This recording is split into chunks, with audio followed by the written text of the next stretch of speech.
First, I think growth takes a strategy. And strategy is kind of a big fancy word, but the truth is, you all know this, strategy is no more and no less than deciding where to apply resources. The thing is, most companies in my experience have a strategy, but many companies don't know what their strategy is. In other words, they apply resources every day. They make decisions about what to invest in and what not to invest in, but it's not a conscious strategy. It's not a deliberate set of choices. It's a set of choices that perhaps has come about because of their history or their habit, but it's not a step away and a deliberate plan about where do we want to be 1 year, 2 year, 5 years from now, and how do we apply our resources to get there. To have a strategy that is deliberate and thoughtful and geared towards growth that is sustainable requires sort of fundamental things, in my opinion. Clear goals and an understanding of what your value is. And those are such obvious things as well, but again, in my experience, most teams, most companies don't spend the time to actually understand what their goals are. I find that finding time to assess and then decide is getting harder and harder, because people are inundated every single day from whatever device you favor by a million things that require your immediate attention, your immediate action. But there is a big difference between activity and impact. And nowhere is that more true than in the area of growth and strategy and understanding your goals. The fundamental of strategy is about making choices, what to do and what not to do.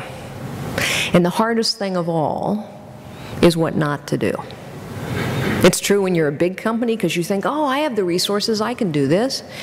But it's equally true when you're a little company because you're chasing a lot of opportunity, and it's really hard to say, you know, that opportunity isn't aligned with where I think I need to go. So if you don't have goals, you can go anywhere. It's a little bit like the analogy I sometimes use is sailing. You know, when you're sailing, you have a destination in mind. Or when you're driving in a car, when you're going anywhere, you have a destination in mind.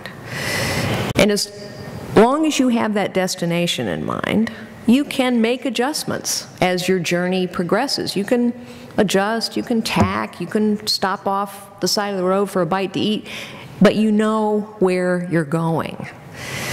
If you don't have a destination in mind, which is what goals are, then any place you end up will do. But if any place you end up will do, then you're not going to maximize your opportunity for growth or the value your company can provide for your customers and your investors. So in my experience, in big companies or in small, choosing what to do and choosing what not to do in particular are really important. And taking the time to hash that out as a leadership team is very difficult, but very important as well. Now, when you start talking about differentiation and strategy for growth, it means you have to really know what your value is. What value do you provide to a customer? Yes, to an investor, but ultimately it is only customers who buy your products or your services or your know-how. So what value do you provide to your customers? Growth, sustainable growth, requires a strategy. It requires clear goals. Where are we going? What are we trying to achieve? And by the way, those goals have to be measurable.